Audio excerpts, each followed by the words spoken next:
Your first business, maybe your strategy is your first business, you don't actually even really enjoy that much, but you know that your likelihood of success and your probability is super high.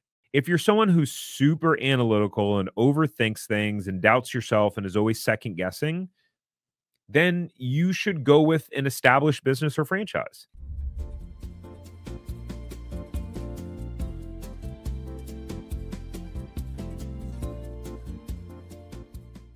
So we talked about the why already. And so keep in mind the strategy that you have right now doesn't need to be the strategy that you have a year from now. Here's another analogy to that, right? For me, my dream always was to do what I'm doing now. That was always a dream since I was 18 years old. I would watch these people on YouTube and they would make these videos about entrepreneurship and helping people. And I instantly knew, I was like, that's what I want to do with my life. I want to make YouTube videos. I want to help people. I want to help inspire people. I want to help encourage people. Man, I get emotional. Just think like it just really hit me for a moment. I literally remember just sitting in my parents' room, like that being the dream.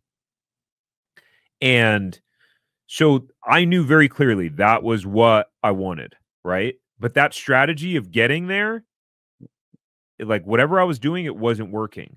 And so franchising was my strategy to learn how to run a business and to get my first business under my belt. So I just want to give you permission to know that you may really want to do this thing out here, right?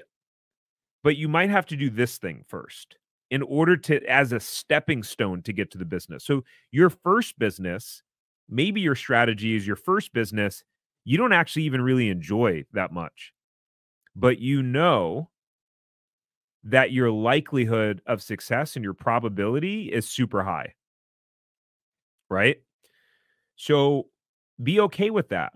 But you want to choose your first strategy, you want to choose the low-hanging fruit. You want to choose the low-hanging fruit, right? Like what is around you now that you can take advantage of? Kyle said his superpower is delayed gratification, hanging on lower than the competition. 100%. 100%. That's incredible. That'll take you super far. So basically, when it comes to strategy, you have three different ways you can do it. You can start a business, number one. You can buy a business, you can buy a franchise or resale.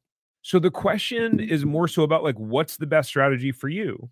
And I've talked about this a lot before, but if you're someone who's super analytical and overthinks things and doubts yourself and is always second guessing, then you should go with an established business or franchise. And probably a franchise. Because if you try to start a business, you're going to constantly be second guessing what to do the entire time. That was one of the things that I struggled with, right? If you're someone who is a rebel and you're great at figuring things out on your own, then maybe you should start a business. But you have to choose one. Figure out the kind of pros and cons and then choose one and choose one quickly.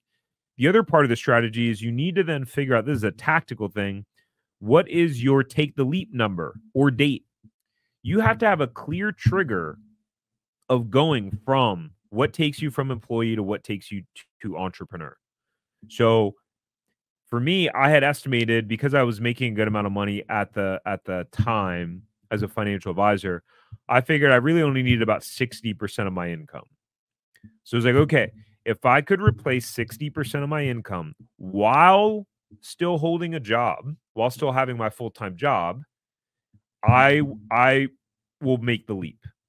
And then I feel confident that in all of that time that now opened up, that 40 hours a week that I was working as an employee, I could reinvest that time and I could figure out a way to get to 100% replacement of my income. I didn't know how long it would take, but that was what I had in my mind.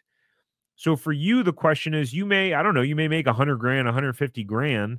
If you don't need that to live off of, and all you actually need is 75 grand, then maybe you go, okay, as soon as I can figure out a way to make 75 grand a year, I'm out. And then knowing that, okay, great. Now that I have my 40 hours of time back and I was able to do that part-time, now I double down, and then you can take yourself from 75 to 50. The other way to do it is just go, I'm going to give myself until this date.